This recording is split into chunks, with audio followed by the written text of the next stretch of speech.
सद्गुरु वाचुनी संसारी तारक, सद्गुरु वाचुनी संसारी तारक, नसेची निष्टंक आन कोणी, इंद्र चंद्र देव ब्रह्मादी करुणी, संशयाची श्रेणी छेदितिना, उघडे परब्रह्म सद्गुरुचे मूर्ते, पुरविते आरती शिष्याचिया, इंद्र चंद्र देव ब्रह्मादी करुणी, संशयाची श्रेणी छेदितिना, वंचना करीते जन दुष्ट नष्ट, मुख्य श्रेष्ठ श्रेष्ठ वंदिताती, इंद्र चंद्र देव ब्रह्मादी करुणी, संशयाची श्रेणी छेदितिना, ज्ञानदेव म्हणे गुरुचा मी दास, ज्ञानदेव म्हणे गुरुचा मी दास, नेने साधनास आन काही, इंद्र चंद्र देव ब्रह्मादी करुणी, संशयाची श्रेणी छेदितिना, पांडुरंगा करो प्रथम मन,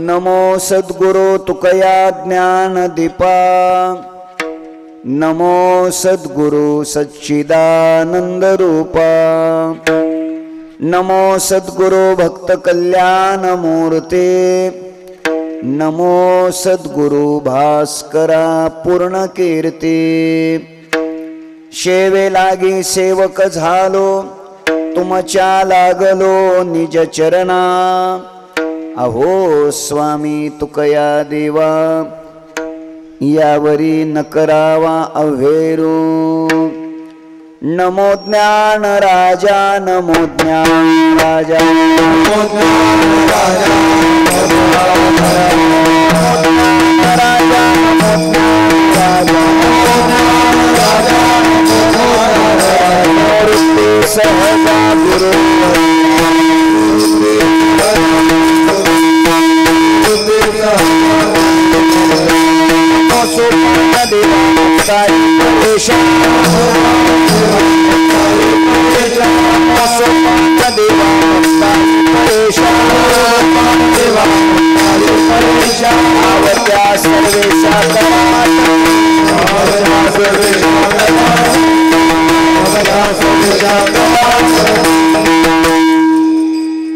सद्गुरु वाचुनी संसारी तारक, नसेची निष्टंक आन कोणी, इंद्र चंद्र देव ब्रह्मादी करुणी, संशयाची श्रेणी छेदितिना,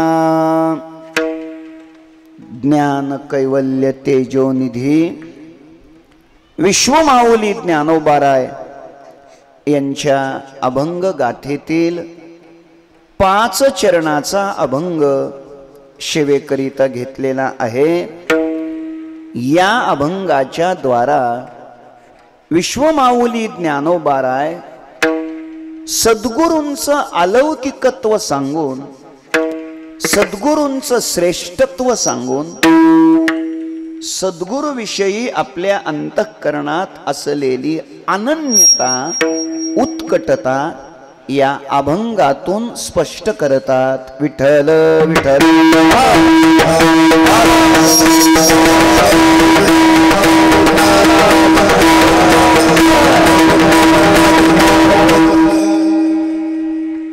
अनंत कोट ब्रह्मांड नायक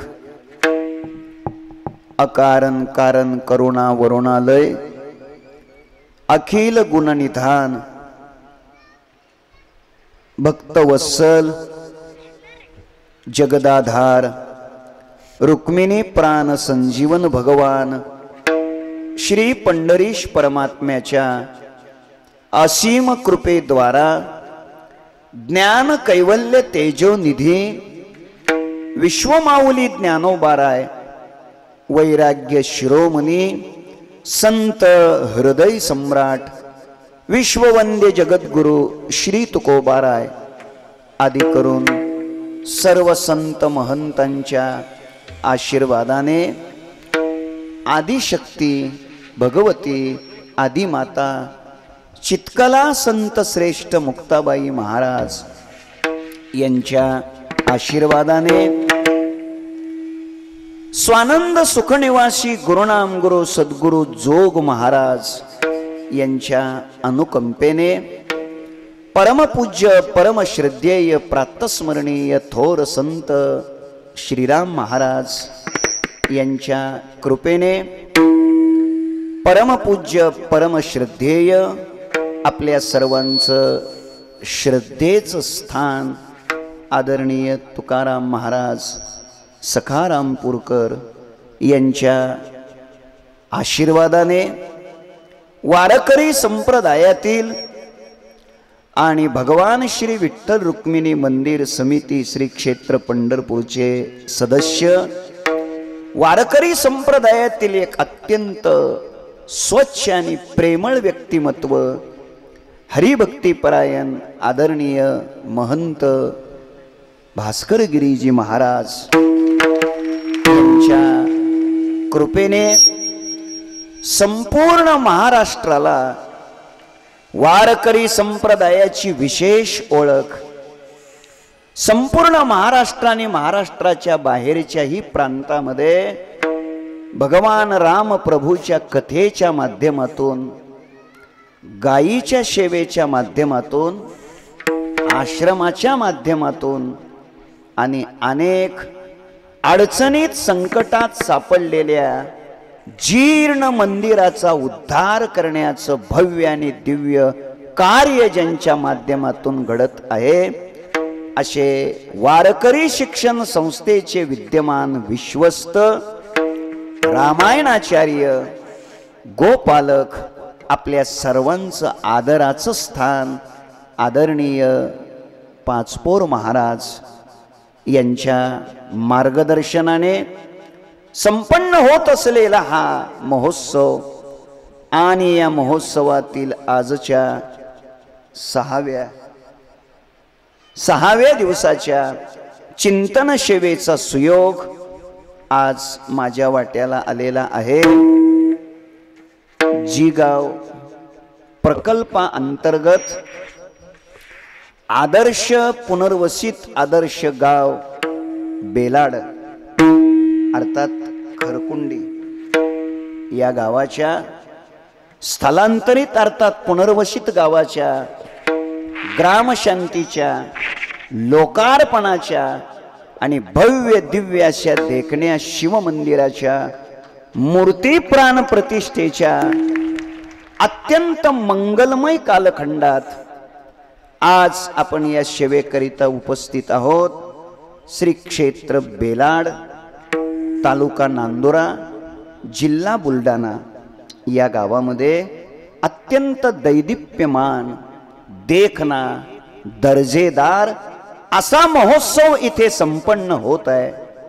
या महोत्सवातील आजच्या सहाव्या दिवसाच्या चिंतन सेवेचा सुयोग सप्ताह संयोजक समितीच्या द्वारा माझे परमस्नेही जीवलग स्नेही आदरणीय विठ्ठल महाराज पाटील यांच्या प्रेमातून या गावचे विद्यमान सरपंच महोदय सुधाकर रावजी बरोबर आहे त्यांच्या आदेशामुळे सप्ताह संयोजक समिती या गावातील सर्व कीर्तनकार या गावातील सर्व प्रवचनकार सर्व गायक सर्व वादक वारकरी संप्रदायावर नितांत प्रेम करणारे सर्व वैष्णव आपल्या सर्वांचं श्रद्धेचं आणि आदराचं स्थान पूजनीय आदरणीय जगदेव महाराज यांच्या आदेशातून उभे राहिलेले सर्व टाळकरी,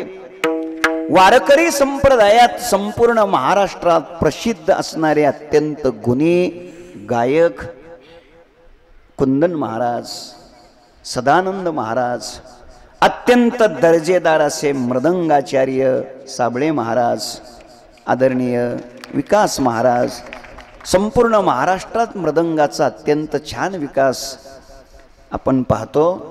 असे सगळे दर्जेदार लोक या सर्वांच्या पवित्र उपस्थितीत वारकरी संप्रदायावर प्रेम करणारे या संपूर्ण विदर्भातून आलेले, खानदेशातून आलेले सर्व वैष्णव आपल्या सर्वांच्या पवित्र चरणाला मी वंदन करतो। आणि आज आपल्या सर्वांच्या पवित्र उपस्थितीत हे भगवंताचं चिंतन करण्याचं सद्भाग्य मला लाभलेलं आहे। हे मी माझं अहो भाग्य समजतो।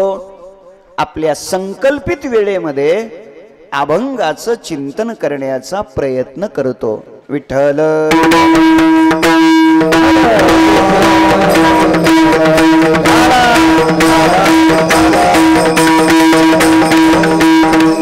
मोठ्या श्रद्धेने, अत्यंत उत्साहाने, भावपूर्ण हृदयाने आपण सर्वजण इथे उपस्थित आहात। एक दर्जेदार असा उत्तम महोत्सव आपण या ठिकाणी संपन्न करत आहात। खरं म्हणजे इथली शिस्त, इथली व्यवस्था आणि इथली वारकरी संप्रदायातल्या ज्येष्ठ श्रेष्ठांची उपस्थिती ही पाहून वारकरी शिक्षण संस्थेतल्या शताब्दी महोत्सवाची आठवण आज येते। खरं म्हणजे याच्यातले जे जे लोक तिथे उपस्थित असतील त्यांना माझ्या शब्दाची खऱ्या अर्थाने सत्यता पटली असेल। असा एक दैदिप्यमान महोत्सव आपण या ठिकाणी संपन्न करत आहात। सर्वांच्याच दर्शनाकरिता, सर्वांची सेवा करण्याकरिता आणि या उत्सवाला कोणत्याही गोष्टीची कमतरता पडू नये याच्याकरता स्वतः जातीने या विभागाचे कार्यकुशल कार्य सम्राट आमदार आदरणीय चैन सुखजी संचेती तेही या ठिकाणी उपस्थित राहिलेले आहेत। मी त्यांचं मनापासून अभिनंदन करतो। वारकरी संप्रदायाच्या वतीने आणि स्वानंद सुख निवासी गुरुनाम गुरु सद्गुरु जोग महाराज वारकरी शिक्षण संस्थेच्या वतीने त्यांना मी खूप खूप शुभेच्छा देतो। त्यांचं आरोग्य उत्तम राहावं, उदंड आयुष्य परमात्म्याने द्यावं आणि श्रद्धेनं कीर्तनात येऊन बसून या मंडपाकरिता, या उत्सवाकरिता, या सोहळ्याकरिता, या विभागाकरिता रात्रंदिवस कष्ट घेत असलेलं हे व्यक्तिमत्व मी पांडुरंगाच्या चरणी प्रार्थना करतो। 288 आमदार असेच असावे अशी देवाच्या चरणी प्रार्थना करतो।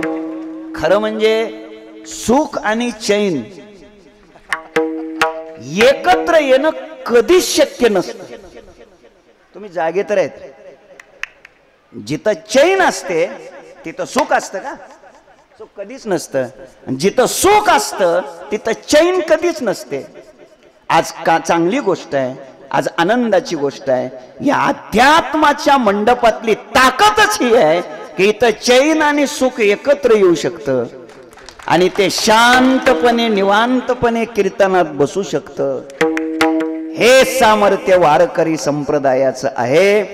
मी हृदयापासून मनापासून आपलं खूप खूप असं अभिनंदन करतो। आणि या बेलाड या गावाने पुनर्वसित असलेलं हे गाव पुण्य सलीला अमृत स्वरूपा पवित्र अशा पूर्णा मातेच्या या तटाकावरती असं हे वसलेलं गाव, या गावाची रचना, या गावाची व्यवस्था ही सगळी पाहिल्यानंतर थोडं बैठकीतच आमदार साहेब मगाशी मी बोललो की 750 वर्षापूर्वी विश्वमाऊली ज्ञानोबारायांनी नगराची रचना करावी हा संदेश दिला. नगराची रचना करावी हा संदेश दिला. जळाशय निर्मावी हाही संदेश दिला आणि नाना प्रकारची विविध अशी वन लावावी अर्थात झाडं लावावी हाही संदेश 750 वर्षापूर्वी ज्ञानोबारायांनी दिला. 14व्या अध्यायात ज्ञानोबाराय बोलतात, नगरेची रचावी, जळाशय निर्मावी, महावने लावावी नानाविध. ज्ञानोबारायाची भाषा आहे. ज्ञानोबाराय बोलतात. याचा प्रत्यंतर आज येतंय. आज मला वाटतं आपल्या शासनाच्या विभागामध्ये नगर रचना हा विभाग असतो. नगर रचना, नगर रचनाकार, नगर रचना, त्याचे कोणी इंजिनियर वगैरे असतात. 750 वर्षापूर्वी ज्ञानोबारायांनी हे जाणलं होतं की नगराची रचना असावी, ती व्यवस्थित असावी, रस्ते नीटनेटके असावे, रस्त्याला जागा सोडलेली असावी. बऱ्याच वेळेला रस्त्याला जागा सोडलेली नसते, आतपडीक पडलेलं असतं. हे असं नगर नसलं पाहिजे. नगराची रचना व्यवस्थित असली पाहिजे आणि ती रचना अगोदर केली पाहिजे. त्याच्यानंतर पुढे ज्ञानोबाराय बोलले, जळाशय निर्मावी. बघा, नगरेची रचावी हे अगोदर आहे, जळाशय निर्मावी हे नंतर आहे. का बरं? माझ्या अल्पमतीप्रमाणे मी याचं उत्तर देऊ इच्छितो. अगोदर गावाचं व्यवस्थित पुनर्वसन करा, मगच पाणी अडवा, मगच धरण थांबवा, अर्थात ते पाणी थांबवा. अगोदर नगराची काय झाली पाहिजे? पुनर्वसन झालं पाहिजे. नगराची रचना अगोदर, नंतर जळाशय निर्मावी. तुम्ही जर अगोदरच बांध अडवला आणि जर त्या गावाचं पुनर्वसनच झालं नसेल तर ते उपयोगाचं नाही. 750 वर्षापूर्वी ज्ञानोबारायांनी सांगितलं, अगोदर गावाचं पुनर्वसन करा, त्याचं लोकार्पण करा, ग्राम शांती करा, भव्य दिव्य मंदिर उभा करा आणि दर्जेदार असा महोत्सव साजरा करा, मग जळाशय निर्मावी. ज्ञानोबाराय बोलले हो. आणि मग 3ऱ्या टप्प्यात ज्ञानोबाराय म्हणाले, महावने लावावी नानाविध. 3ऱ्या टप्प्यात ज्ञानोबारायाची भाषा आहे, अगोदर पाणीच जर अडवलं नसेल, पाणीच जर थांबवलं नसेल तर झाडाला पाणी देणार कुठून? म्हणून जळाशय निर्मावी 2ऱ्या टप्प्यात आणि महावने लावावी 3ऱ्या टप्प्यात. हा ज्ञानोबारायांचा क्रम आहे. मला असं आनंदानं वाटतंय या भेलाड गावाने आणि विद्यमान आमदार महोदय यांनी कष्ट करून मेहनत घेऊन इथे हा सगळा क्रम पाळलेला आहे असं म्हणायला काही हरकत नाही. त्याबद्दल आपल्या सगळ्यांचं मनापासून मी अभिनंदन करतो, हृदयापासून आपल्याला धन्यवाद देतो. आणि वारकरी संप्रदायातील थोर महापुरुष सद्गुरु श्रीराम महाराज, सद्गुरु तुकाराम महाराज आणि आपल्या सर्वांचा आदर्श भास्कर गिरीजी महाराज, अशा थोर मोठ्या महापुरुषांची कृपा या गावावर आहे. या गावाचा आणि या महापुरुषांचा रक्ताचा संबंध आहे, नात्याचा संबंध आहे. नवे नवे या महापुरुषांना जन्म देणारी ही पवित्र भूमी आहे. अशी ही अत्यंत गोड भूमी आहे. या पवित्र भूमीला मी हृदयापासून वंदन करतो. जेते हरीचे दास जन्म घेते, अशी ही पवित्र भूमी आहे. या पवित्र भूमीमध्ये विश्वमाऊली ज्ञानोबारायांचा अभंग आपण शिवेकरिता घेतलेला आहे. आणि माऊली या अभंगातून साधकाच्या बरोबर संवाद साधतात.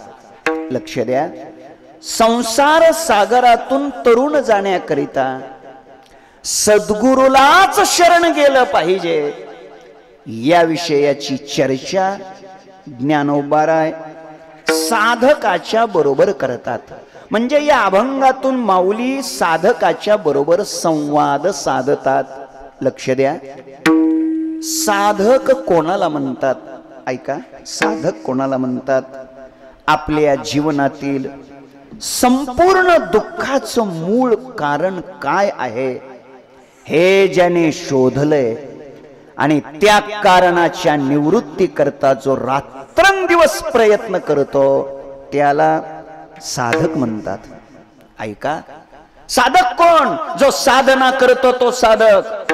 पण मग साधना कोण करतो? आता म्हणू नका साधक, साधना कोण करतो? उत्तर आहे, ज्याने आपल्या जीवनातील संपूर्ण दुःखाचं मूळ कारण काय आहे हे ज्याने शोधलं आणि ते कारण नष्ट करण्याचा जो रात्रंदिवस प्रयत्न करतो त्याला साधक म्हणतात. मग थोडं लक्ष द्या, आपण साधक आहोत का? आपल्या जीवनातील संपूर्ण दुःखाचं मूळ कारण आपण शोधलंय का? नाही शोधलं. का शोधलं नाही त्याची उत्तर देतो. लक्ष द्या, आपण साधक नाही. आपण आपल्या जीवनातल्या दुःखाचं कारण शोधलेलं नाही. का शोधलं नाही त्याचं उत्तर देतो.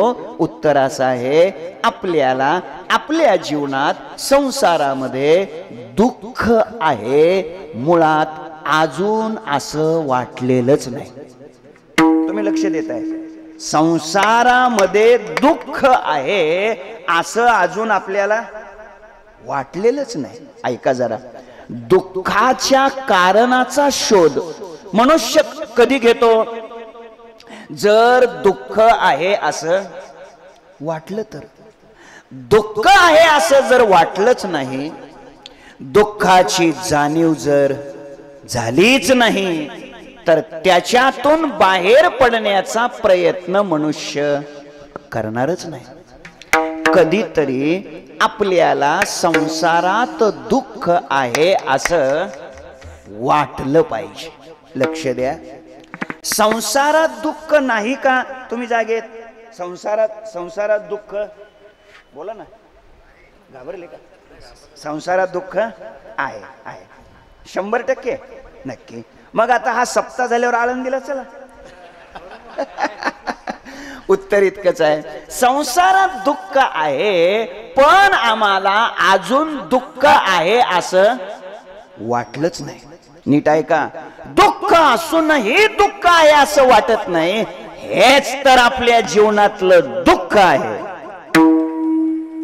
आणि मला वाटतं हे मी सांगितलेलं वाक्य जर आपल्याला कळलंच नसेल तर हेच माझ्या जीवनातलं दुःख आहे.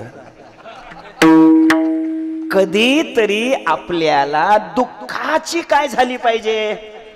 जाणीव झाली पाहिजे. दुःखाची जाणीव झाल्याशिवाय मनुष्य सुखाचा प्रयत्न करू शकत नाही.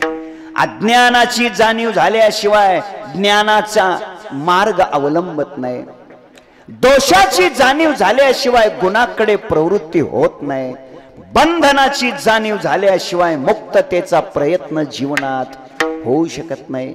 कधीतरी आपल्याला आपल्या जीवनातल्या दुःखाची काय झाली पाहिजे? जाणीव झाली पाहिजे. महाराजांची भाषा आहे, महाराज सांगतात, संसारातलं दुःख ऐकून पाषाण सुद्धा फुटत. अनेक दुःखे सांगो मी किती, सकळ संसाराची स्थिती. नसा हे पाषाण फुटती, भय काप चित्ती भरलासे. थोडं लक्ष चांगलं द्या. महाराज म्हणतात, संसारातली दुःख ऐकून, संसारातली दुःख ऐकून नसा हे पाषाण फुटती. पाषाण म्हणजे बोला ना, पाषाण म्हणजे काय? कमाल आहे. पाषाण म्हणजे काय? दगड. हे बघा, पाषाण म्हणजे जर दगडच असतं तर मग महाराजांनी अभंगाच्या चरणात दगड लिहिला असतं ना. नसा हे दगड फुटती म्हणले असते ना. आणि कुंदन महाराज ते चालीत बसलं नसतं का? पाषाण बी 3 अक्षराचाच आहे, दगड बी 3 बसला असता ना. नीट आहे का? पाषाण वेगळा आणि दगड वेगळा. लक्ष द्या, विकू नको, लक्ष द्या. पाषाण कशाला म्हणतात आणि दगड कशाला म्हणतात या दोन्हीतला फरक सांगतो. जो सहजासहजी फुटतो त्याला दगड म्हणतात, आणि जो यंत्राच्या साह्याने सुद्धा फुटत नाही त्याला पाषाण म्हणतात. एखाद्या व्यक्तीला आम्ही म्हणतो कावो विहिरीचं काम बंद केलं, पाणी लागलं का? तो म्हणतो नाही, पाषाण लागलं. कळलं का तुम्हाला?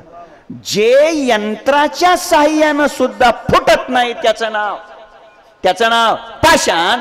आणि असलं पाषाण तुकोबाराय सांगतात, संसारातली दुःख भोगून नव्हे, फक्त ऐकून नसा हे पाषाण फुटती.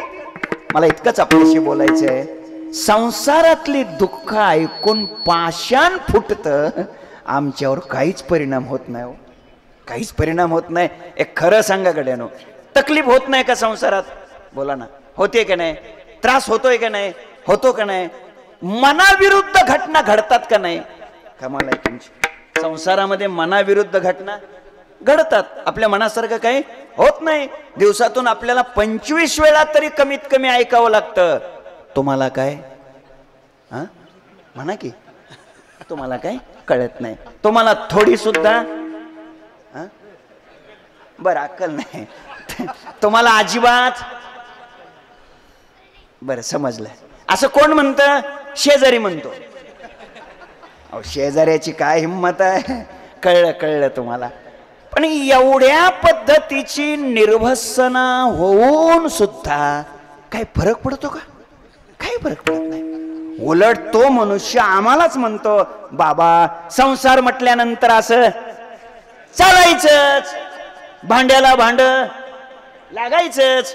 मी म्हणलं दादा, भांड्याला भांड आता कुठं लागायचं राहिलं रे? भांड फुटलं, आता काय राहिलं भांड्याला भांड? कशा करता हे सगळं व्याख्यान करायला लागलोय? असं होऊन सुद्धा, मनाच्या विरुद्ध घटना घडून सुद्धा, आपली बेइज्जत होऊन सुद्धा आमच्यावर तसा काहीच परिणाम होत नाही. लक्षात ठेवा. परमार्थात जर थोडं मनाच्या विरुद्ध झालं, मी त्यांना विचारलं, का हो तुम्ही बेलडला आले नव्हते? कीर्तनाला आलते, पण तुम्ही काय टाळ घेऊन का उभा राहिले नव्हते? तो काय म्हणतो माहितीये का? मागच्या वर्षी कुठं चाल दिली आपल्याला?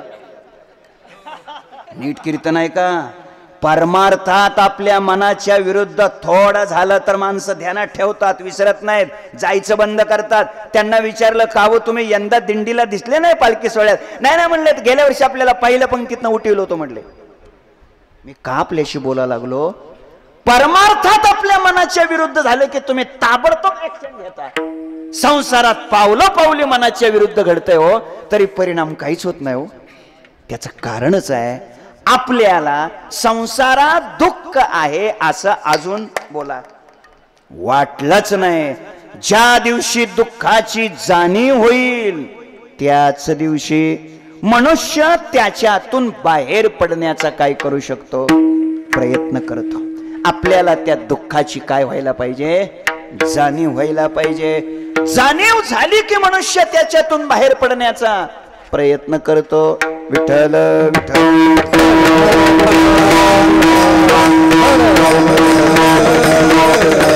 टाळी वाजवा.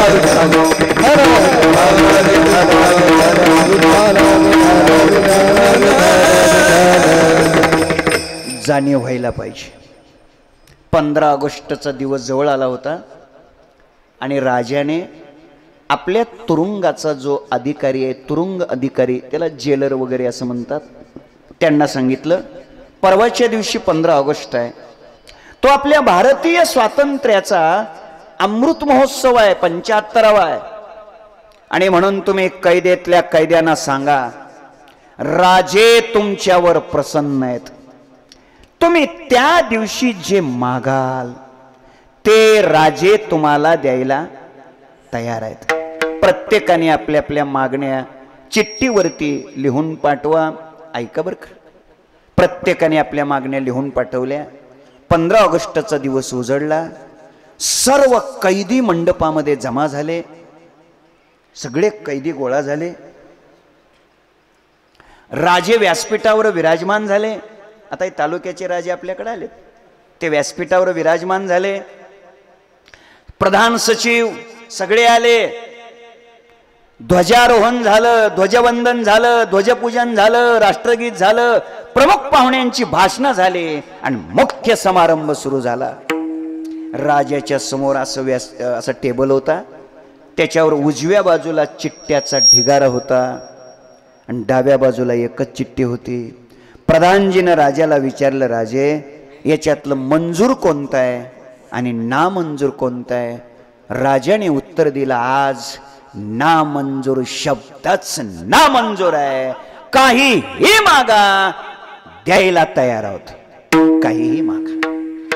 ऐका, म्हटले मग असं असताना हे वर्गवारी का केली? एका बाजूला एक चिठ्ठी आणि एका बाजूला ढिगारा. राजाने उत्तर दिलं, मला वाटलं माझ्या कैदेतल्या कैद्यांना काहीतरी कळलं असेल, ज्ञान असेल, पण सर्व वेडेच आहेत. एक जर सोडला तर बाकीचे सगळे वेडेच आहेत. म्हटले कसं काय? त्याने उत्तर दिलं, बघा ना, म्हणले अरे मी प्रसन्न झालोय, मी द्यायला तयार झालोय आणि हे मागतात काय? प्रधानजीनं तो उजव्या हाताचा चिठ्ठ्याचा ढिगारा त्याच्यातली वरची चिठ्ठी उचलली. ऐका, लक्ष द्या जरा. आणि ती चिठ्ठी वाचली. त्याच्यात त्या कैद्यानं लिहिलेलं होतं, माननीय महोदय राजे साहेब, विनंती विशेष, आपल्या चरण सेवेशी सप्रेम जयहरी. विनंती विशेष, आज 15 ऑगस्ट आहे, तुम्ही आमच्यावर प्रसन्न आहेत, आम्ही जे मागाल ते तुम्ही आम्हाला द्यायला तयार आहेत. तर ऐका राजे, आता ऐका बरं का त्यानं खाली काय लिहिलेलं होतं. तर ऐका राजे, खरं म्हणजे आपल्या कैदेत आल्यापासून सर्व काही व्यवस्थित चालू आहे. तुम्ही जागे नाही वाटत? अहो, हा पट्ट्या कैदेत सुद्धा व्यवस्थित चालू आहे असं म्हणतो. आता ज्याला कैदेत व्यवस्थित वाटतंय तो बाहेर पडायचा कधी विचार करेल का? पण ऐका राजे, तुम्ही मागा म्हणताय म्हणून मागतो. आता काय मागतोय? तो खाली लिहितोय की राजे, घरी असताना सकाळी 6 वाजता चहा मिळायचा, इथे आल्यानंतर तो 8 वाजता मिळतोय. 2 तासाचा वियोग सहन होत नाही. नको नको हा वियोग, कष्ट होता ती जीवाशी. कृपा करून 8चा चहा सकाळी 6ला मिळावा, कळावे आपला कैदी. आणि खाली सही केलेली होती त्याने, PATILAS.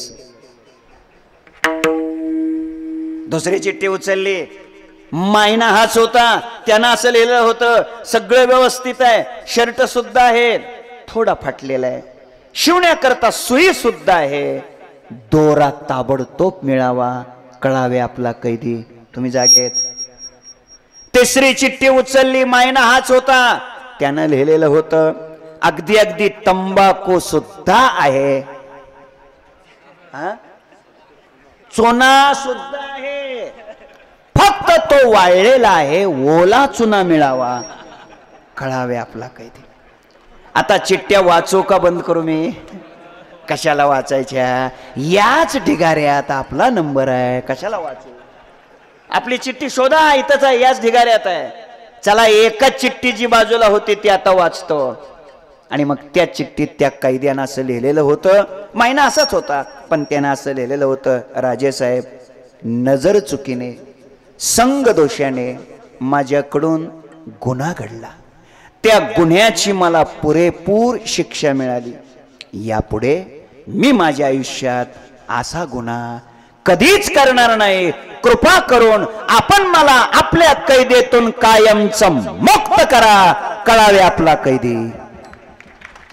एकच कैदी फक्त त्या कैद्यात शहाणा निघाला, बाकीच्या कैद्यांना कैद कैद आहे असं वाटलंच नाही. तर बाहेर पडायचा प्रश्न येतोच कुठे हो दादानो? तुमच्या माझ्या जीवनाचं रहस्य हेच आहे. मायेच्या तुरुंगात, अज्ञानाच्या बेड्यात, वासनेच्या कुलपाच्या आत तुम्ही आम्ही जीवरूपी कैदी कित्येक तरी जन्मच्या जन्म झालं, खितपत पडलोय, पण त्याच्यातून बाहेर पडण्याचा आम्ही प्रयत्नच करत नाही. का करत नाही त्याचं स्वच्छ उत्तर आहे, आम्हाला कैद कैद आहे असं अजून वाटलंच नाही, दुःख दुःख आहे असं अजून वाटलंच नाही. ज्याला दुःख दुःख आहे असं वाटतं, दुःखाची जाणीव होते, तो त्याच्यातून बाहेर पडण्याचा काय करतो? प्रयत्न करतो.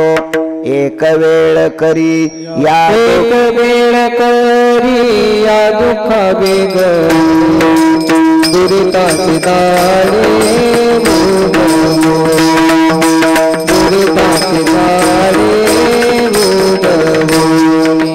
एक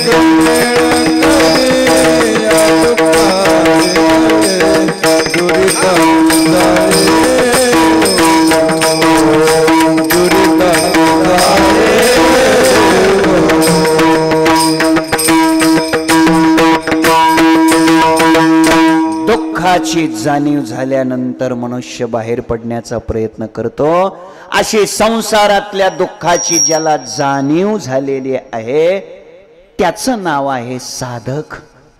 आणि तो साधक ज्ञानोबारायांना शरण येतो आणि माऊलींना विचारतो, माऊली, संसार दुःखातून तरुण जाण्याकरता आम्ही अनेक साधन केली पण उपयोग झाला नाही.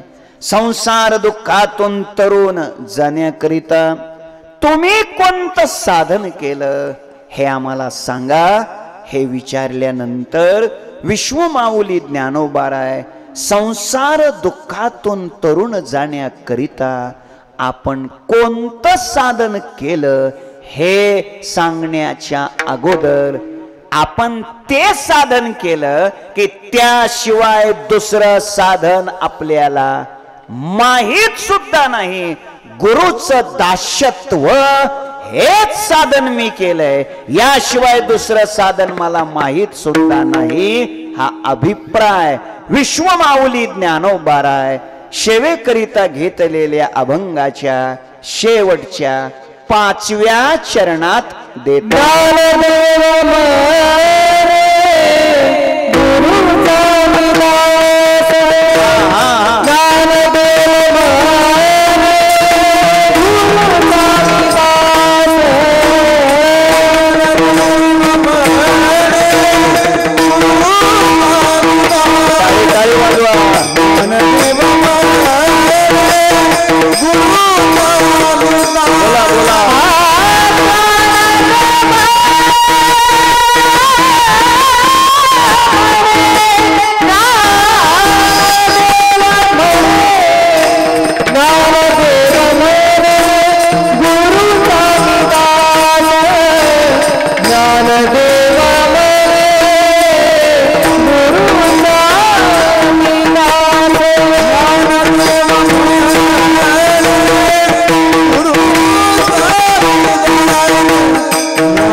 ज्ञानदेव म्हणे गुरुचा मी दास, नेने साधनास अन काही.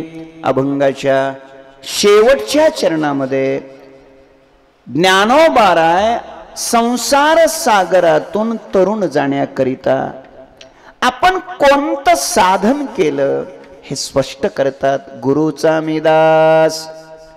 आपण मुद्दाम शेवटच्या चरणामध्ये प्रवेश केलेला आहे. लोकांना थोडासा धीर येतो. चलो आता शेवटच्या चरणात बोवा आले, बरं वाटतं जरा. अजून 1 तास गेला तरी अडचण नाही धीर देऊन. ज्ञानदेव म्हणे गुरुचा मी दास. ज्ञानोबाराय सांगतात मी गुरुचं दास्यत्व केलं. गुरुच्या दास्यत्वाशिवाय दुसरं साधन मला माहित सुद्धा नाही. ही भाषा आहे ज्ञानोबारायाची. केवढी गुरुभक्ती आहे हो. ऐका दादानो, मी इथे आल्यापासून अनेक कार्यकर्ते भेटले आणि अनेकांच्या मुखातून सद्गुरू श्रीराम महाराज आणि पूजनीय श्रद्धेय आदरणीय तुकाराम महाराज, सखारामपूरकर, महंत भास्कर गिरीजी महाराज यांच्या आदेशाने, त्यांच्या आदेशाशिवाय पान सुद्धा हलत नाही. हे वाक्य मी इथे आल्यापासून ऐकतोय. आणि म्हणूनच गुरुनिष्ठा कशी असावी, श्री गुरुबद्दल किती प्रेम असावं आणि जीवनात सद्गुरू किती महत्वाचे आहेत याचं चिंतन करावं असं वाटलं, म्हणून या अभंगाला घेतलं. दुसरा काय हेतू नाही. ऐका, केवढं गुरुवर प्रेम आहे हो, किती गुरुनिष्ठा.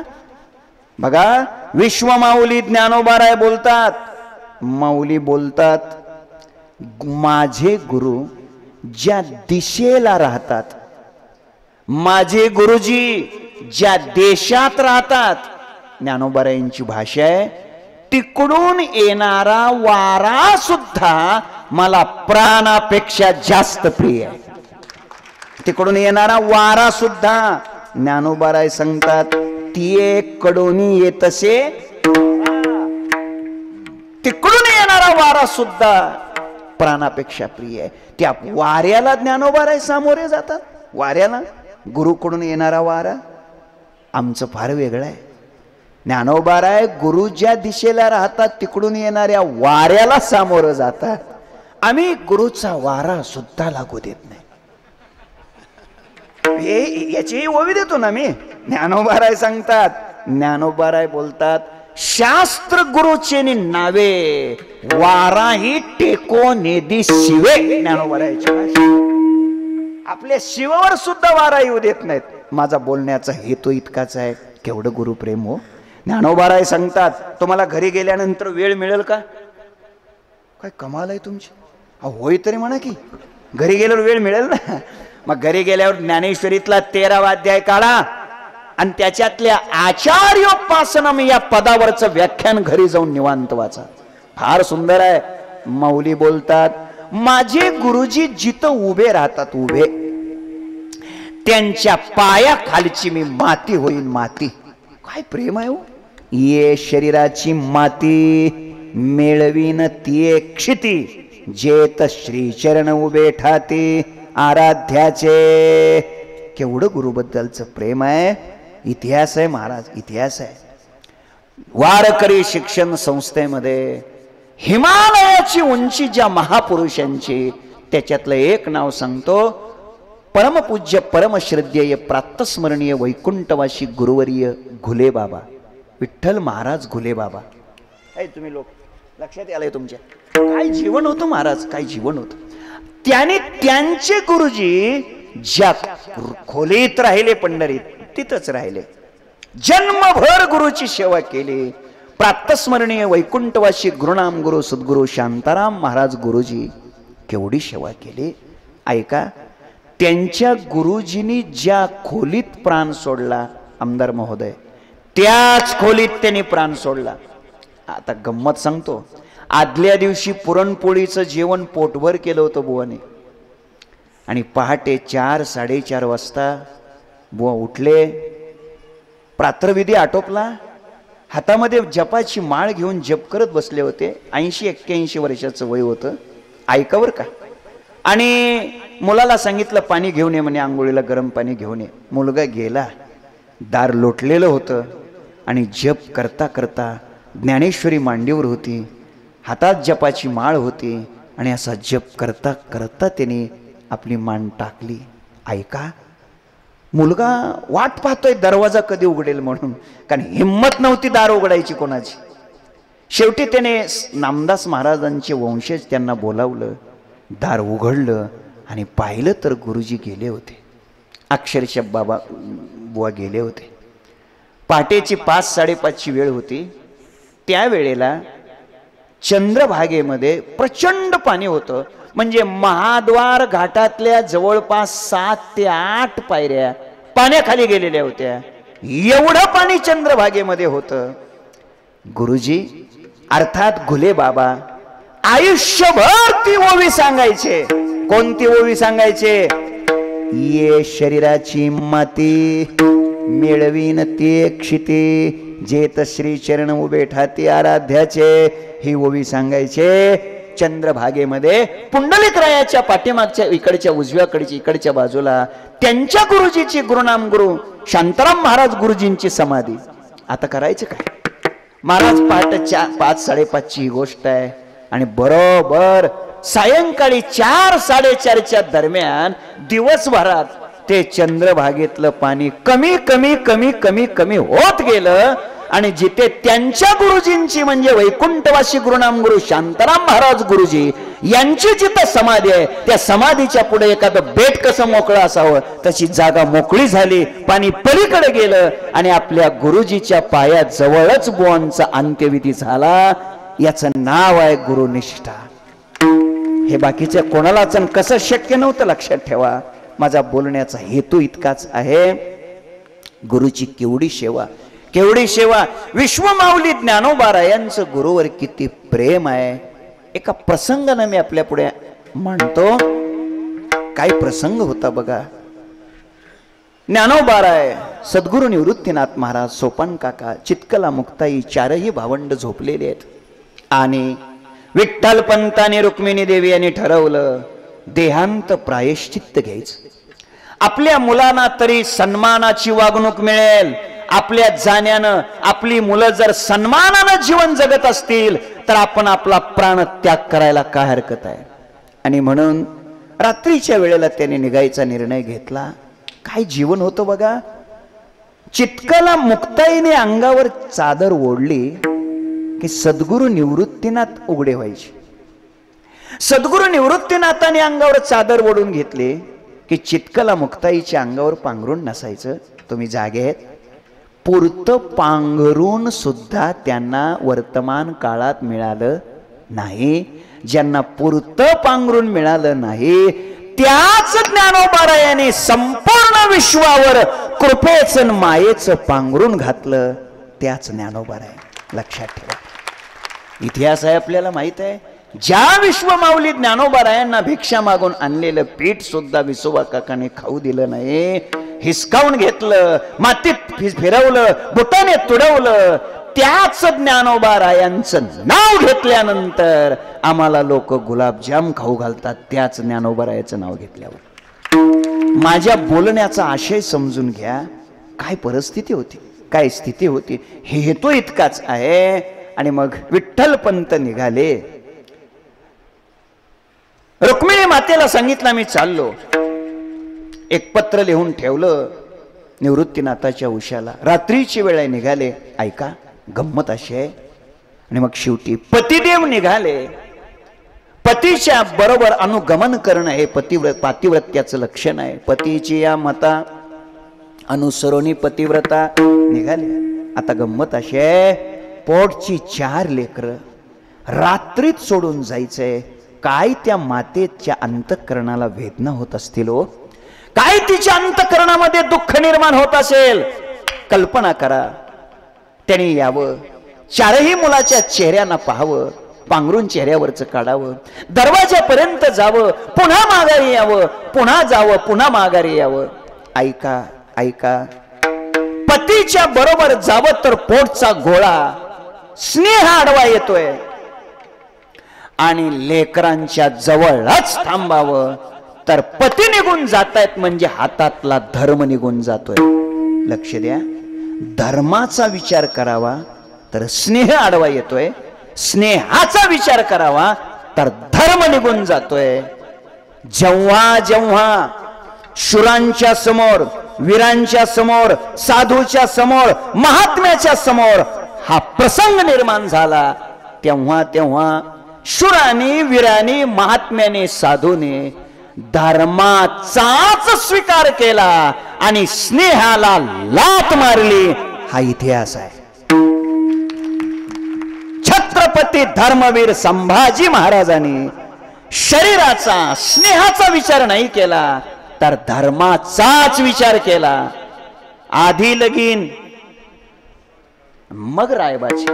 म्हणजे तानाजी मालुसरे यांनी विचार धर्माचाच केला, स्नेहाचा केला नाही. रुक्मिणी देवीने विचार धर्माचा केला. आगा जीवीचा धर्म लोपला, तरी सर्व सुखाचा थारा मोडला. जैसा दीपा सवे हरपला, प्रकाश जाय म्हणून पतीच्या बरोबर निघून गेल्या.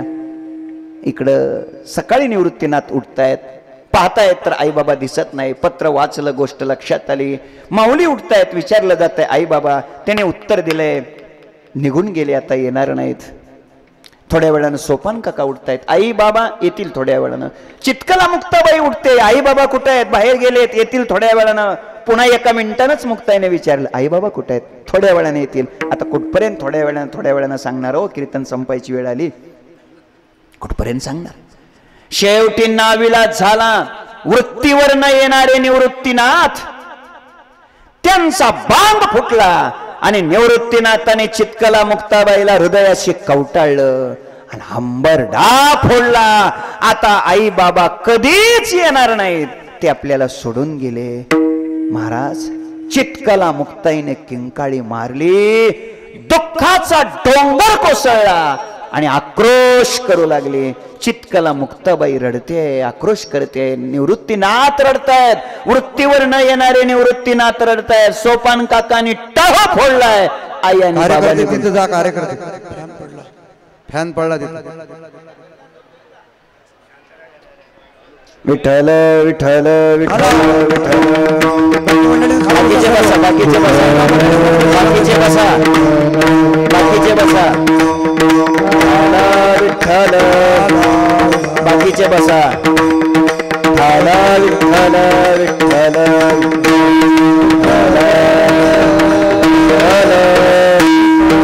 बसा, बाकीचे बसा. झालं झालं, बसा. झालं, बसून घ्या.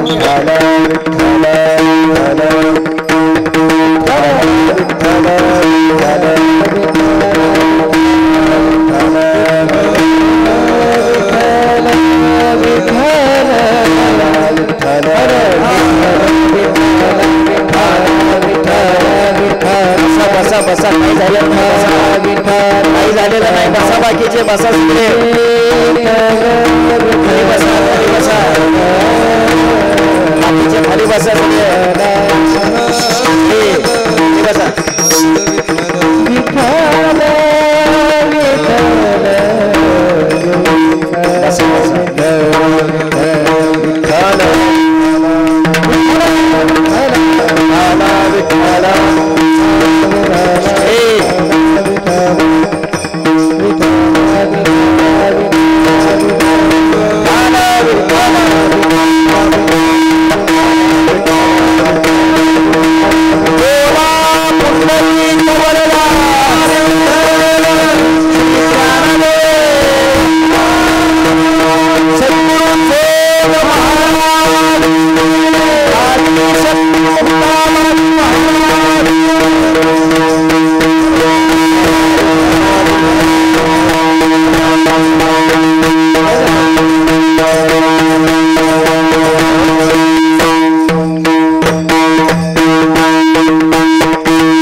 बाकीचे लोक बसा, बाकीचे लोक व्यवस्था करतायत.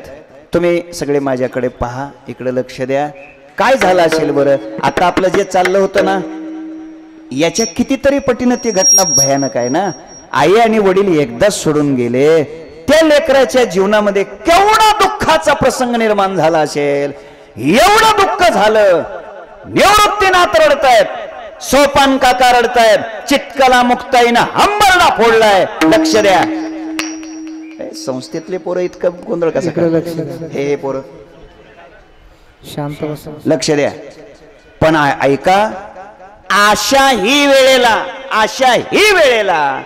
ज्ञानोबारायांच्या डोळ्यातून अश्रू आलेले नाहीत. ज्ञानोबाराय रडले नाही. माऊलींना विचारलं, माऊली तुम्ही का रडत नाही? अहो, आई गेली, बाबा गेले, आणि मग तुम्ही का रडत नाही? लक्ष द्या. ज्ञानोबारायाने किती उत्तर छान दिलंय. ज्ञानोबाराय म्हणतात, कोण म्हणतं आई गेली, कोण म्हणतं बाबा गेले? ज्ञानोबाराय म्हणतात, माझं तीर्थ, माझं क्षेत्र, माझी देवता, माझे पिता आणि माझी माता, हे सगळं कोण कोण असेल तर माझे श्री गुरु निवृत्तीनाथ हेच माझे आईबाप. माझे आईबाप निवृत्तीनाथ जर माझ्या समोर आहेत तर मला रडायचं काय कारण आहे? ज्ञानोबाराय बोलतात, गुरुक्षेत्र, गुरुदेवता, गुरुमाता, गुरुपिता म्हणून गुरु पूजे परवता. मार्गू नेणे नेणे साधनास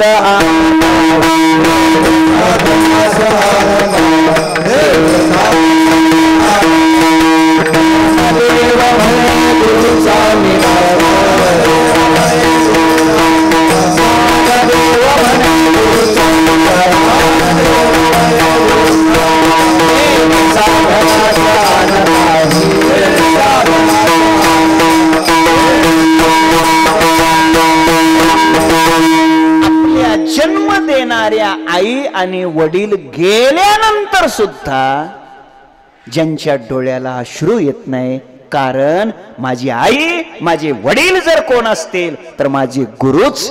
एवढं गुरुवर ज्यांचं प्रेम आहे. आणि म्हणून ज्ञानोबाराय सांगतात, मी गुरुच्या दास्यत्वाशिवाय दुसरं साधन करत नाही. ज्ञानदेव म्हणे गुरुचा मी दास. ज्ञानोबाराय स्वतःला गुरुचा दास म्हणवतात. ऐका, ज्ञानोबाराय दास आहेत कोणाचे? गुरुचे. दोन प्रकार सांगतो. ज्ञानोबाराय निवृत्तीचे दास आहेत. ओव्या पाठ आहेत आपल्या. देवा तुझी गणेशो सकलमती प्रकाशो म्हणे निवृत्ती दासो. संपलं. ज्ञानोबाराय स्वतःला निवृत्तीचे दास म्हणवतात. त्याचे दोन उत्तर देतो. पहिलं उत्तर आहे निवृत्तीचे दास म्हणजे निवृत्तीनाथाचे दास. आणि दुसरं उत्तर आहे निवृत्तीचे दास म्हणजे निवृत्ती अवस्थेचे दास. ज्ञानोबाराय निवृत्ती अवस्थेचे दास आहेत म्हणून ज्ञानदेव आहेत. आपण प्रवृत्तीचे दास आहोत म्हणून अज्ञान देव आहोत. ते ज्ञानदेव आहेत, निवृत्तीचे दास आहेत. स्वतःला गुरुचा दास म्हणवतात. ऐका, गुरु कोणाला म्हणायचंय? गला उकार अज्ञान, रला उकार ज्ञान. गला उकार अंधार, रला उकार प्रकाश. अंधारातून प्रकाशाकडे, अज्ञानातून ज्ञानाकडे जे घेऊन जातात त्यांचं नाव काय आहे? गुरु. शास्त्राने व्याख्या दिल्यात. आर्यते इति गुरु, निरती इति गुरु आणि गृह्णाती इति गुरु. आर्यते इति गुरु म्हणजे काय? जे देवादिकाकडून स्तविले जातात त्यांना गुरु म्हणा एक. निरती इति गुरु म्हणजे जे आत्मज्ञानाचा उपदेश करतात ते गुरु. आणि गृह्णाती इति गुरु म्हणजे जे अज्ञानाचा नाश करतात ते गुरु. गुरु त्यांनाच म्हणा जे अज्ञानाचा नाश करतात एक, आत्मज्ञानाचा उपदेश करतात दोन, आणि देवांना सुद्धा जे पूज्य आहेत त्यांना गुरु म्हणतात. नाहीतर अलीकडे व्याख्या खूप बदलल्या. गुरु हो लोभी लालची चेला, दोनों नरक में ठेलम ठेला. आटके गुरु भाटके चेले, अमावस्याला जन्मले न पौर्णिमेला मेले. काय कामाचं? गुरु गावात चोऱ्या करीन, शिष्य वड्याला मासे धरी. आता जरा कीर्तन बरं वाटलं तुम्हाला. जाऊ द्या.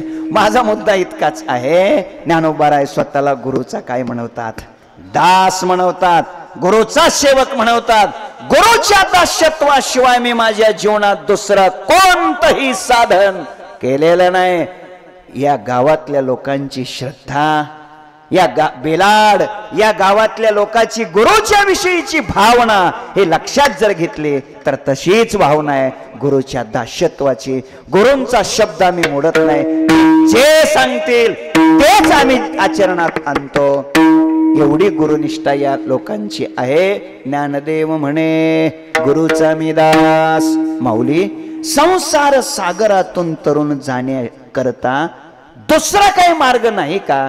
संसार सागरातून सद्गुरु शिवाय दुसरं कोणी तारत नाही का? याचं उत्तर ज्ञानोबाराय व्यावृत्तीपूर्वक सेवेकरिता घेतलेल्या अभंगाच्या पहिल्या चरणात गुरु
सद्गुरु वाचोनी संसारी तारक, नशेची निष्ठंक आन कोणी.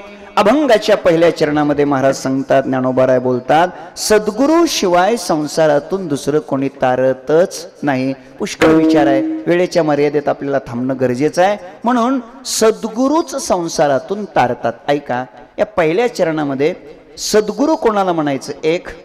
संसारातून तारतात म्हणजे नेमकं काय करतात? दोन. आणि संसार कशाला म्हणायचं? तीन. या तीन प्रश्नाची उत्तर देऊ आणि आपण पुढे चलूया. पहिला प्रश्न आहे, सद्गुरू कोणाला म्हणायचं? भागवतातली ओवी देतो, मंत्रतंत्र उपदेशिते ते गुरु घरी आहेत आई ते, परिशिष्या ते मिळवी सद्वस्तु ते, त्या ते श्रीकृष्ण सद्गुरू माणी. तुम्ही जागेत, बरोबर ना? म्हणून गुरु आणि सद्गुरू याच्यातला फरक सांगतो. वैकुंठवासी प्राप्तस्मरणीय गुरुदेव घुले बाबा यांनी सांगितलेलं वाक्य सांगतो. गुरु कोणाला म्हणायचं आणि सद्गुरू कोणाला म्हणायचं? चांगलं आहे का? विषय जे शिकवितात, विषय जे शिकवितात त्यांना गुरु म्हणा. विषयाचं जे ज्ञान देतात त्यांना गुरु म्हणा. आणि विषयाचं भान जे नष्ट करतात त्यांना सद्गुरू म्हणा. काय डोक्यात शिरलं, लक्षात येते का नाही बघा? विषयाचं ज्ञान जे देतात त्यांना गुरु म्हणा. विषय जे शिकवितात त्यांना गुरु म्हणा. आणि विषयाचं भान जीवनातलं जे नष्ट करतात त्यांना सद्गुरू म्हणा. थोडं वेगळं बोलू. जग दाखवतात त्यांना गुरु म्हणा. आणि जगदात्मा दाखवतात त्यांना सद्गुरू म्हणा. आणि म्हणून सद्गुरू वाचून सद्गुरू संसारातून तारतात. मग आता संसारातून तारतात, नेमकं संसार कशाला म्हणायचं? बघा, तरायचंय कशातून? संसार सागरातून. सद्गुरू वाचून संसारी तारक, संसार सागरातून तरायचंय. नेमकं संसार म्हणजे काय? सर्वसामान्य माणसं, घरदार, मुलं बाळ, शेतीभाडी, उद्योगधंदा, व्यवसाय, नोकरी, याला संसार म्हणतात. त्यापेक्षा जरा नेहमी कीर्तन ऐकणारी करणारी माणसं, पुनरपी जननम पुनरपी मरणम पुनरपी जननी जठरे शयनम इह संसारे, त्याला संसार म्हणतात. ठीक आहे. तुकोबारायची भाषा सांगतो संसार कशाला म्हणायचं. तुकोबाराय सांगतात, सर्प हा विखार पांढरा, म्हणून रुसलो संसारा, सर्पा विकार पांढरा, तुझशी अंतर रे दातारा, याची दावेदारा निमित्त. तुकोबाराय विकाराला संसार म्हणतात. अजून तुकोबारायचं प्रमाण सांगतो. तुकोबाराय द्वैताला संसार म्हणतात. रुसलो संसारा आम्ही आपा आणि परा, अपपर भाव द्वैत, याला संसार म्हणतात. विश्वमाऊली ज्ञानोबाराय कैसा वासनेचा संसारा, वासनेला संसार म्हणतात. अजून ज्ञानोबाराय तळे देहाधिक हे संसारे, जे मांडलेचे गुंफेरे देह तादात्म्य, याला ज्ञानोबाराय संसार म्हणतात. वासना याला ज्ञानोबाराय संसार म्हणतात. द्वैत याला तुकोबाराय संसार म्हणतात. विकार याला तुकोबाराय संसार म्हणतात. पुन्हा जन्मायचं मरायचं याला आद्य गुरु शंकराचार्य संसार म्हणतात. ऐका, ज्ञानोबारायची एक शेवटची व्याख्या आपल्या पुढे देतो. ज्ञानोबाराय संसार कशाला म्हणतात? ज्ञानोबाराय संसार त्याला म्हणतात. ज्ञानोबारायांची भाषा आहे, आगा उपजने आणि निमने हे साचची जे का मानणे, मा जीव लोको मी म्हणे संसार हन. ज्ञानोबाराय सांगतात उपजने आणि निमणे म्हणजे जन्माला येणे आणि मरणे, याला संसार म्हणतात. नाही, याला नाही संसार म्हणत ज्ञानोबाराय. उपजने आणि निमणे हे साचची जे का मानणे, याला संसार म्हणतात. म्हणजे जन्माला येणं आणि मरण याला सत्य समजणे, या सत्यत्व बुद्धीला ज्ञानोबा संसार म्हणतात. नाही शिरलं डोक्यात तुमच्या? जाऊ द्या, सोपं करतो, एकदम सोपं करतो. तुमचं लक्ष आहे? खरं सांगा, हे सगळं जे दिसणारं जग आहे हे खरं आहे का खोटं आहे? शानी माणसं लवकर बोला. अहो, हे सगळं दिसणारं जग खरं आहे का खोटं आहे? काय कमाल आहे. हा बोला ना. हे सगळं जग कसं आहे? हे दिसणारं जग खरं आहे का खोटं आहे? खोटं आहे. हे सगळं जग कसं आहे? खोटं आहे. खोटं आहे. ठीक आहे. आता मला सांगा, खरं सांगा, तुम्हाला हे खोटं वाटतंय का खरं वाटतंय? आता खरं सांगा. बोला बोला. बरोबर आहे. कसं वाटतंय? खरं वाटतंय. आहे कसं? खोटं. वाटतंय कसं? खरं. म्हणजे तुम्ही खोट्याला खरं म्हणता, याला संसार म्हणायचं. संपलं की. किती सोपी व्याख्या सांगितली. खोट्याला खरं म्हणणं, याच नाव काय? संसार. मग सद्गुरू संसारातून तारतात म्हणजे नेमकं काय करतात? त्याचं उत्तर देतो. मुळात हे जग कसं आहे? खोटं. आम्हाला वाटतंय कसं? खरं. प्रमाण देतो. पडेल हे रूढी, जगा परिचार, चालविती व्यवहार, सत्य म्हणून. खोट्याला आम्ही खरं समजतो. बरोबर. सद्गुरू संसारातून तारतात म्हणजे काय करतात? हे करतात, हे सगळं जग खोटच आहे असं आपल्याला खरं पटवून देतात. याला म्हणायचं सद्गुरू संसारातून तारतात. संसारातून तरायचं म्हणजे नेमकं काय? कधीतरी हे सगळं खोटं आहे असं आपल्याला खरं कळलं पाहिजे. त्याचं नाव आहे संसारातून तरणं. आणि हे काम सद्गुरूच करतात. म्हणून सद्गुरू वाचोनी संसारी तारक, नशेची निष्ठंक आन कोणी, त्यांच्याशिवाय कोणी तारू शकत नाही. कोण तारू शकत नाही? अरे मृत्यूलोकातले सोडा, स्वर्गातले इंद्र, चंद्र, ब्रह्मदेव जरी असले तरी ते संसार सागरातून तारू शकत नाहीत. हा अभिप्राय महाराज अभंगाच्या दुसऱ्या चरणात. चंद्र देव ब्रह्मादी करुणी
ब्रह्मादी करुणे संशयाची श्रेणी छेदितेना.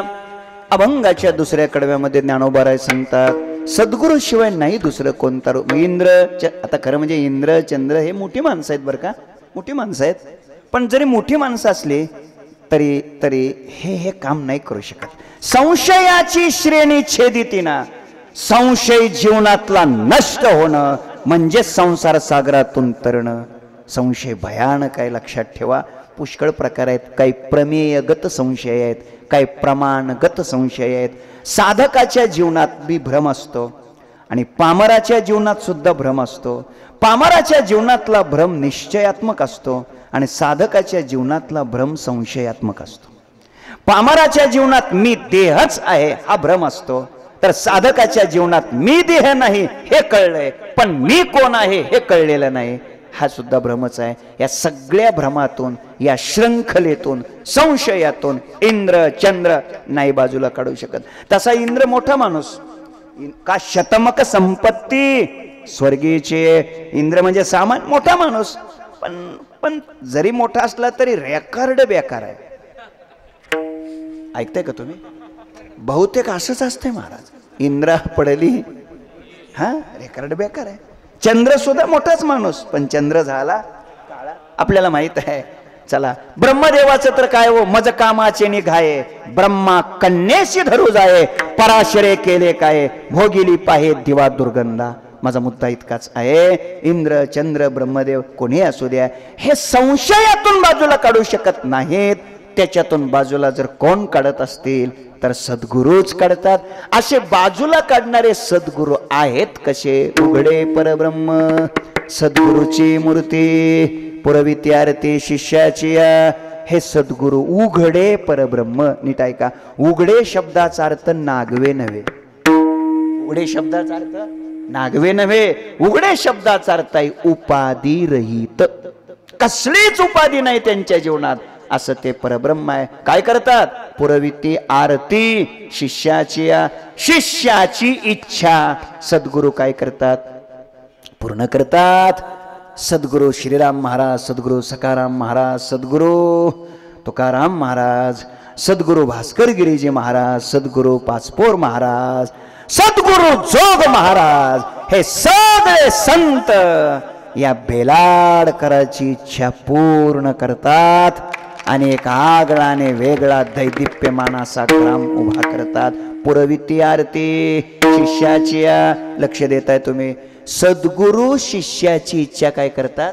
पूर्ण करतात. म्हणजे काय? म्हणजे त्याचं लग्न होत नसेल तर करून देतात. इच्छा पूर्ण करतात म्हणजे काय? आणि लोक लगेच प्रमाण लोकाला आठवतो बरं का, एका जनार्दनी संत पूर्ण करीती मनोरथ.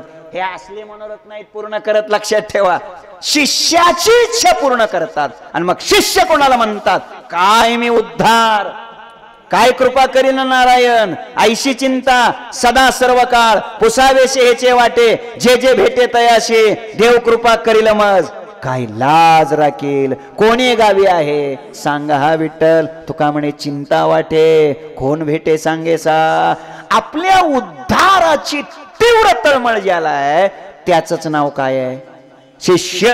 आणि अशा शिष्याची इच्छा सद्गुरू पूर्ण करतात. म्हणजे काय करतात? त्याचा उद्धार करतात, त्याला परमात्म प्राप्ती करून देतात. पुरविती आरती शिष्याची. असे जे सद्गुरू असतात ना, अशा सद्गुरूची काही लोक वंचना करतात. वंचना करीती जनदुष्ट नष्ट. अशा सद्गुरूची काही लोक काय करतात? वंचना करतात. दुष्ट आणि नष्ट. बरं का, दुष्ट कोणाला म्हणायचं? वाईट रस्त्यानं जो चाललाय त्याला दुष्ट म्हणायचं. आणि नष्ट कोणाला म्हणायचं? जो मुक्कामाला पोहोचलाय त्याला नष्ट म्हणायचं. नाही कळलं? वाईट रस्त्यानं चाललेला दुष्ट, आणि त्याच रस्त्यानं जो मुक्कामाला पोहोचला त्याचं नाव नष्ट. नाही कळलं? नुकतीच घ्यायला सुरू केलेला दुष्ट, आणि त्यांच्या टोळीचा मास्टर त्याला काय म्हणायचं? नष्ट. आता हे असलं या गावात काहीच नाही, त्याविषयी सोडून. हे गाव संपूर्ण व्यसनमुक्त गाव आहे. हे गाव सगळं व्यसनमुक्त गाव आहे. या गावात कोणत्याही प्रकारचं व्यसन केलं जात नाही, असं हे गाव आहे. यांना व्यसन नक्की आहे, 100% व्यसन आहे, पण गुरुच्या सेवेचं व्यसन आहे, साधना करण्याचं व्यसन आहे, कीर्तन प्रवचन भजन श्रवण करण्याचं व्यसन आहे. असं हे गाव आहे. आणि म्हणून लक्ष द्या, दुष्ट आणि नष्ट लोक जरी सद्गुरूची निंदा करत असतील तरी सद्गुरूने घाबरायचं कारण नाही. मुख्य श्रेष्ठ श्रेष्ठ वंदिता ते श्रेष्ठ श्रेष्ठ शब्द दोनदा टाकलाय. एका श्रेष्ठ शब्दाने भगवान शिवजी घ्या आणि एका श्रेष्ठ शब्दाने भगवान विष्णू घ्या. विष्णू जोडी कर माथा रजवंदी हर. परब्रह्म राम सद्गुरु वशिष्ठा शरण कृष्ण सांदीपनी गुरु केला. एक सांगतो बघा, 1000 मूर्ख माणसानं चांगलं म्हणावं याच्यासाठी जिंदगी बर्बाद करू नका. एका शहाण्यानं चांगलं म्हणावं याकरता जीवनात प्रयत्न करा. आणि म्हणून कोण काय बोलतंय यापेक्षा आज आम्हाला आनंद या गोष्टीचा वाटतोय. या उत्सवाला, या सप्ताहाला, या कार्यक्रमाला श्रद्धेनं, निष्ठेनं आणि स्वतः उपस्थित राहून वारकऱ्याच्या सेवेकरता आणि वारकऱ्याचा आशीर्वाद घेण्याकरता इथं तालुक्याचे कार्यसम्राट आमदार उपस्थित आहेत. मुख्य श्रेष्ठ श्रेष्ठ वंदिताते. अजून काय पाहिजे? मुख्य श्रेष्ठ श्रेष्ठ वंदिताते असे जे सद्गुरू आहेत. ज्ञानोबाराय सांगतात, ज्ञानदेव म्हणे गुरुचा मी दास नेने साधनास अन काही. आणि अशा गुरूंचा ज्ञानोबाराय स्वतःला दास म्हणून घेतात. त्या दास्यत्वाशिवाय दुसरं साधन जीवनामध्ये आम्ही कोणतंही करणार नाही. आपल्या सर्वांचं श्रद्धेचं मूळ स्थान जर काय असेल तर स्वानंद सुखनिवासी गुरुनाम गुरु सद्गुरु जोग महाराज. जोग महाराजांचे पट्ट आणि जोग महाराजांच्या तालमीत तयार झालेले स्वानंद सुखनिवासी गुरुनाम गुरु सद्गुरु बंकट स्वामी महाराज. त्यांचीच पुढे परंपरा परमपूज्य परमश्रद्धेय वैकुंठवासी आदरणीय श्रीराम महाराज बरोबर मेहुणकर.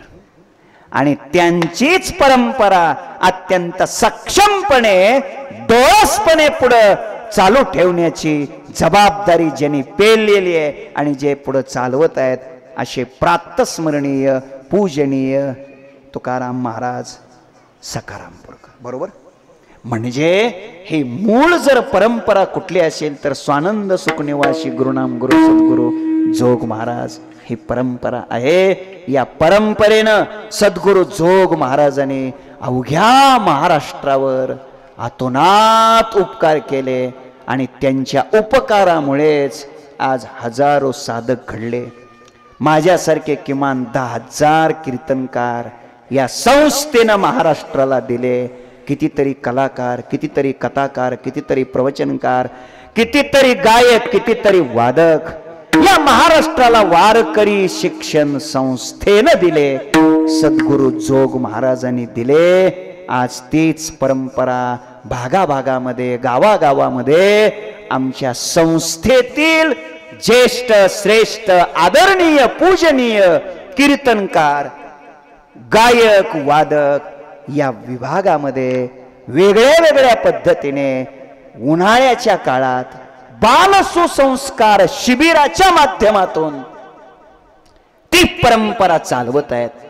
उन्हाळ्याच्या सुट्टीमध्ये मुलांना संस्कार देऊन वारकरी संप्रदायाचं काही प्राथमिक शिक्षण देऊन मग त्यामध्ये मृदंगाचं शिक्षण, भजनाचं शिक्षण, हरिपाठाचं शिक्षण, त्याच्याबरोबर काही संस्कृत शिक्षण दिलं जातं, काही पावल्या शिकवल्या जातात, काही राष्ट्रपुरुषाची, काही महापुरुषाची, संतांची चरित्र शिकवली जातात.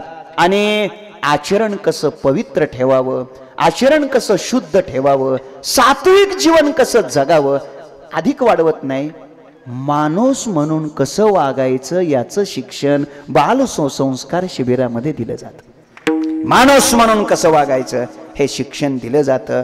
आणि म्हणूनच या पूर्ण विभागामध्ये मग बुलढाणा जिल्हा असेल, अकोला जिल्हा असेल, जळगाव जिल्हा असेल, जालना जिल्हा असेल, परभणी जिल्हा असेल, या संपूर्ण महाराष्ट्रात अशी हजारो शिबिरं उन्हाळ्याच्या काळामध्ये घेतली जातात. आपल्या जवळचं जे शिबिर आहे त्या शिबिरात आपण आपल्या मुलाला नक्की दाखल करा. काही लोक म्हणत असतील आमचा मुलगा कामाच्या पुढे गेलेला आहे, म्हणजे मोठा झालेला आहे, त्याच्या मुलाला दाखल करा. मुलाचं मुलगा जात नसेल तर मुलीचं मुलगा दाखल करा. पण पाठवा, शिबिरामध्ये पाठवा. 1 महिन्याच्या, 20 दिवसाच्या, 25 दिवसाच्या, 15 दिवसाच्या शिबिरामध्ये त्या मुलाला जे ज्ञान मिळतं, जे संस्कार मिळतात, त्या संस्कारातूनच मनुष्य घडला जातो. ज्यांच्या श्रीमुखातून, ज्यांच्या अमृतवाणीतून, भावस्पर्शी रसाळवाणीतून आपण भगवान राम प्रभूची कथा श्रवण करत आहात, असे प्राप्तस्मरणीय आदरणीय गोपालक रामायणाचार्य संजय महाराज पाचपोर बाबा हे सुद्धा बाल सुसंस्कार शिबिरातूनच घडलेले आहेत. लक्षात ठेवा, सुरुवात संस्कार शिबिरातूनच झालेली आहे. आणि आज अवघ्या महाराष्ट्रामध्ये, महाराष्ट्राच्या कोणाकोपऱ्यामध्ये, वारकरी संप्रदायामध्ये सर्वांच्या हृदयात जर त्यांचं नाव कोरलेलं आहे. फार मोठं कार्य, फार मोठं काम त्यांच्या माध्यमातून आज अवघ्या महाराष्ट्रामध्ये होत आहे. संपूर्ण शिबिराला अनेक प्रकारानं सहकार्य देणं, शिबिर करणाऱ्या लोकांना प्रोत्साहन देणं, सर्वतोपरी सहकार्य करणं, जुनं पडलेलं मंदिर त्याचा जीर्णोद्धार करणं, वेड्या माणसाचं संगोपन करणं. शहाण्याचं संगोपन कुणी करेल हो, कारण त्याच्याकडून प्रत्युपकाराची अपेक्षा असते. लक्षात ठेवा. पण त्यांचं संगोपन करणं, कित्येक तरी गोशाळेना मदत करत राहणं, कित्येक तरी आश्रम उभा करणं, डोंगराळ प्रदेशामध्ये जाऊन अनेकांना मदत करणं, हे काम ज्यांचं आहे. एक सांगतो, लक्षात ठेवा, कीर्तन सांगणं वेगळं, तुम्ही जागे आहेत ना, कीर्तन सांगणं वेगळं आणि कीर्तन जगणं वेगळं. तुम्ही ऐकताय वाटतं ना. कीर्तन सांगणं वेगळं आणि कीर्तन जगणं वेगळं.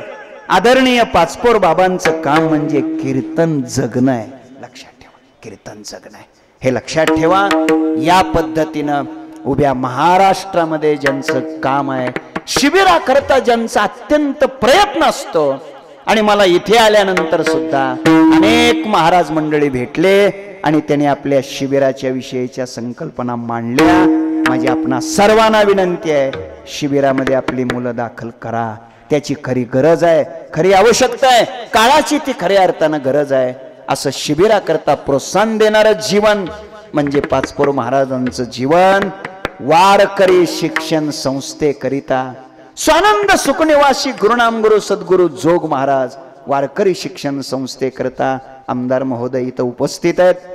त्यांच्या साक्षीने आणि आमच्या सगळ्या वारकरी संप्रदायातल्या महाराज मंडळीच्या साक्षीने सांगतो, आमदार महोदय, अशी एवढीच एक संस्था आहे की जिथं शिक्षकाला पगार नाही, विद्यार्थ्याला फी नाही, आणि ती संस्था 108 वर्ष पूर्ण करून 109व्या वर्षात त्या संस्थेनं पदार्पण केलंय. अशी एकच संस्था आहे. माझ्यासारखे किमान 10,000 कीर्तनकार या संस्थेनं समाजाला दिले. या उत्सवामध्ये संस्थेचे अध्यापक आदरणीय गुरुवर्य उल्हास महाराज सूर्यवंशी बाबा येऊन गेले. दुसऱ्या काहीतरी दिवशी का तिसऱ्या दिवशी काही चौथ्या दिवशी काहीतरी येऊन गेले. हजारो कीर्तनकार त्या संस्थेनं तयार केले. कितीतरी पाठक, कितीतरी साधक, कितीतरी गायक, कितीतरी वादक तयार केले.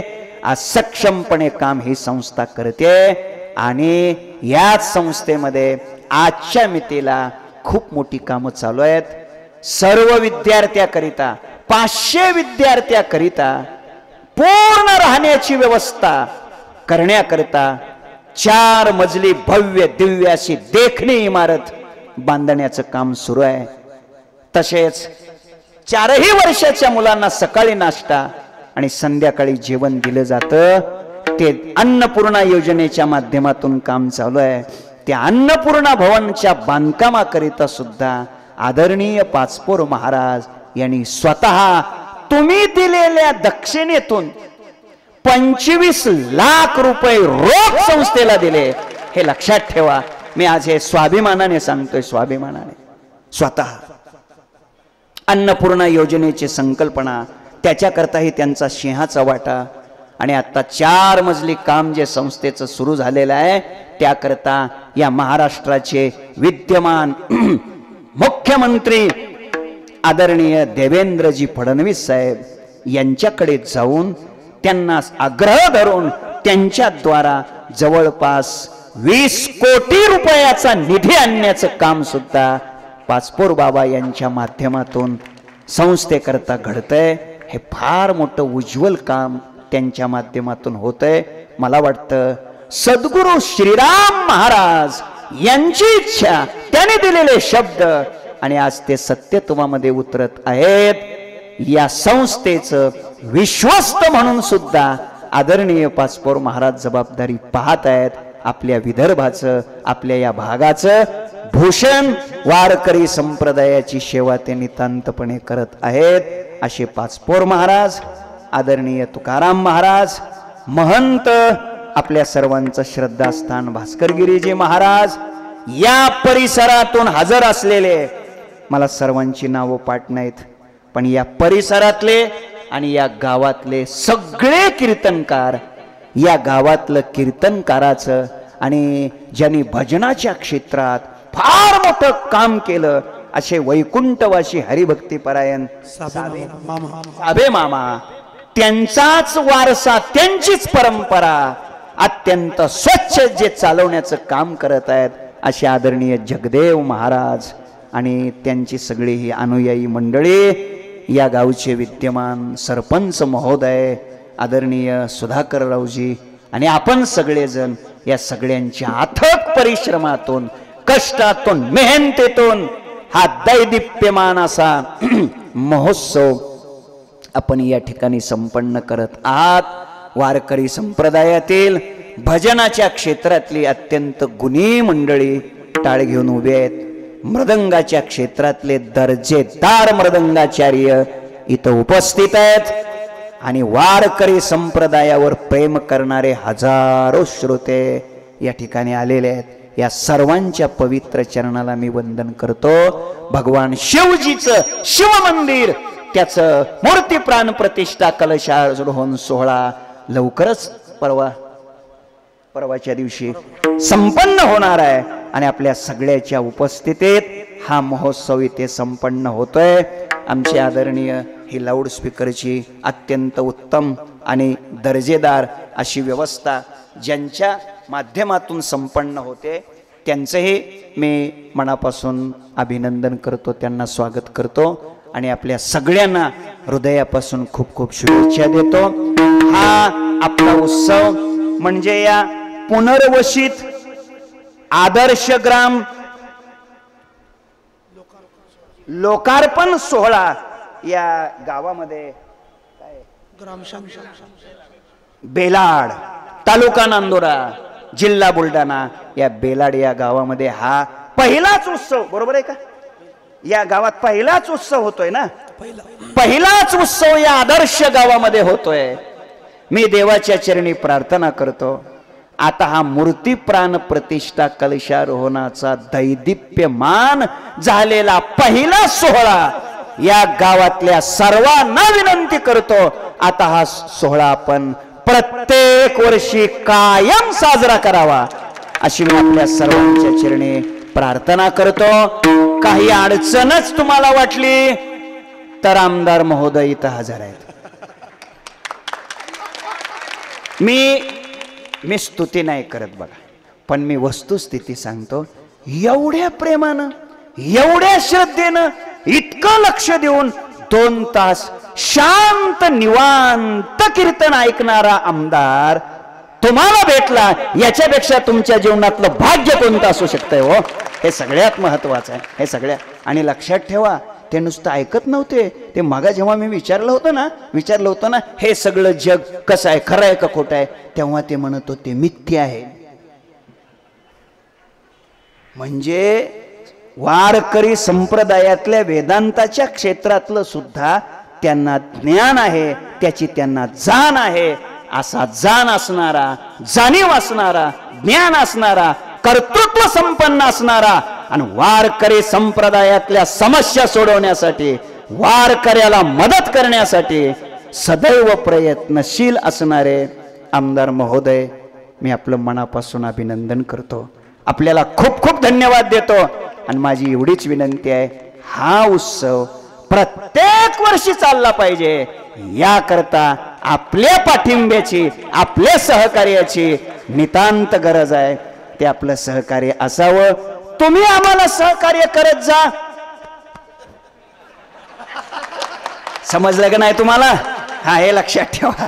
काय नाही, आम्ही योग्य वेळेला काम करतो, काळजी करू नका अजिबात. हे लक्षात ठेवा. अशा चांगलं काम करणाऱ्या माणसाला आपण हे नक्कीच सहकार्य करणार आहोतच, करतच आलेलो आहोत. आपण हे सहकार्य करत चला अशी मी आपल्या चरणी प्रार्थना करतो.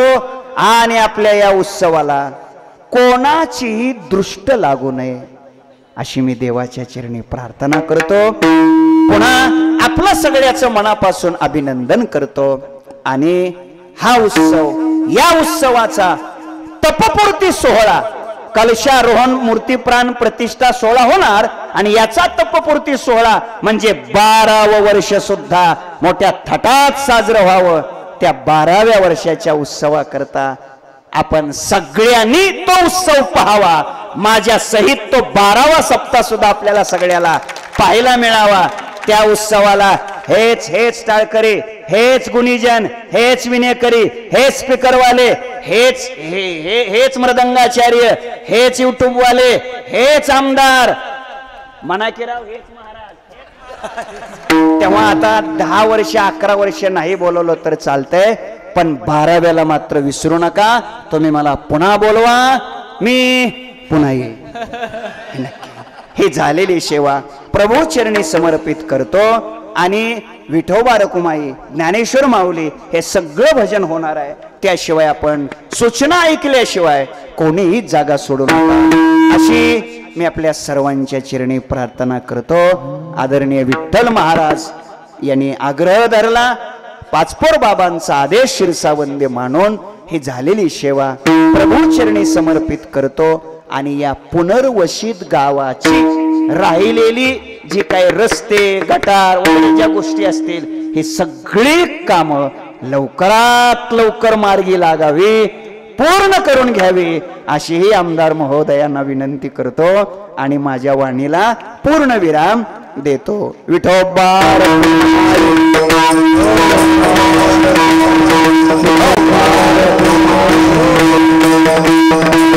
Oh